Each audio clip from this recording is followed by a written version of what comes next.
ঘটনাটো মানে এনেকুৱা ধৰণৰ, আজি কেইবাদিনৰ পৰা এটা গোপন সূত্ৰৰ পৰা এটা তথ্য লাভ কৰি আছিলোঁ যে শিৱসাগৰৰ বিভিন্ন অঞ্চলত পৰা গৰু চুৰ হয় আৰু সেই চুৰি গৰুসমূহ শিমলুগুৰি সমীপৰ, পিছত তেতেলীগুৰি বুলি নামটো গম পাইছোঁ, সমীপত মজুত কৰা হয়। আৰু আজি নিশা এটা মানে খুব কনফাৰ্ম এটা ইনফৰ্মেশ্যন আহিলে যে এনেকুৱা চুৰি গৰুসমূহ সেই গাড়ীসমূহে আনি উক্ত জেগাত মজুত কৰিব। আমি দায়িত্বৰ তাগিদাত আমি ওলাই আহিলোঁ।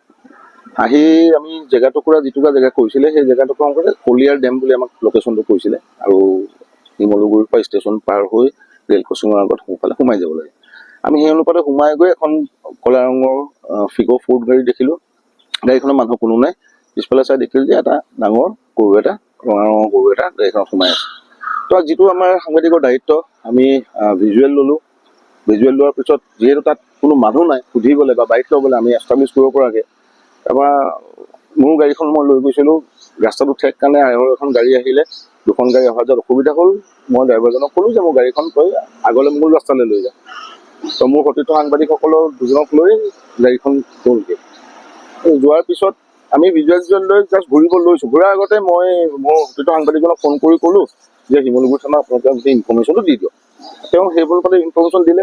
সেই ফোন কলটো তেওঁ কৰি অকণমান দূৰ আহিছোঁহে, দেখিলোঁ যে সেই ফেৰীটোৰ পৰাই 3জন ল'ৰা ওলাই আহিলে, মুখত কাপোৰ মাৰি আছিলে। আনি তেওঁলোকে দা, ৰড, এনেকুৱা কাঠৰ কুণ্ডাৰে তেওঁলোকে আমাৰ ওপৰত উপৰ্যুপৰি আক্ৰমণ কৰিলে। আমাৰ চিঞৰ বাখত ইছাদ অকণমান আগত আছিলে, এজন আছিলে ইছাদ উল্লাহ বুলি, তেওঁ দৌৰি আহিলে, আমাক তিনিওকে আক্ৰমণ কৰিলে। আছিফ পৰি গ'ল। আৰু আমিতো ক্ৰিমিনেল নহয়, আমিতো কাজিয়া পেচাল কৰিব নাজানো। আমি নিজৰ প্ৰাণ বচাবলৈ পলাবলৈ চেষ্টা কৰিলোঁ। আছিফ পৰি যোৱাৰ লগে লগে ময়ো ঘূৰি যাবলৈ বাধ্য হ'লোঁ। ঘূৰি যাওঁতে তেওঁলোকে মোকো আক্ৰমণ কৰিলে। মোৰ বাওঁ হাতখনত যথেষ্ট পৰিমাণে দুখ পাইছোঁ, ভৰিত দুখ পাইছোঁ, পিঠিত দুখ পাইছোঁ, উৰুত দুখ পাইছোঁ।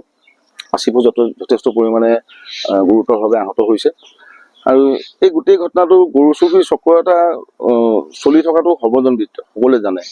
কিন্তু এই গৰু চুৰি চক্ৰৰ লগত জড়িত মানুহে যে এনেধৰণে হত্যাৰ চেষ্টাও কৰিব পাৰে, এইটো কিন্তু বৰ ভয়ংকৰ কথা হৈছে, আৰু বিশেষকৈ কৰ্তব্যৰত সাংবাদিকৰ ওপৰত।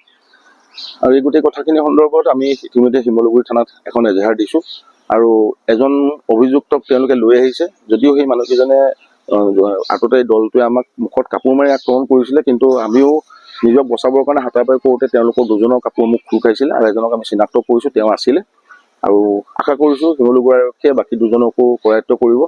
আৰু ইতিমধ্যে এটা প্ৰতিষ্ঠানৰ যি কেমেৰা অলৰেডি ভাঙি পেলোৱা হৈছে। কেমেৰাটো কাঢ়ি নিছিলে, আৰু আহি দেখিছে তেওঁলোকে মেমৰি কাৰ্ডো কেমেৰাৰ পৰা আঁতৰাই নিছে।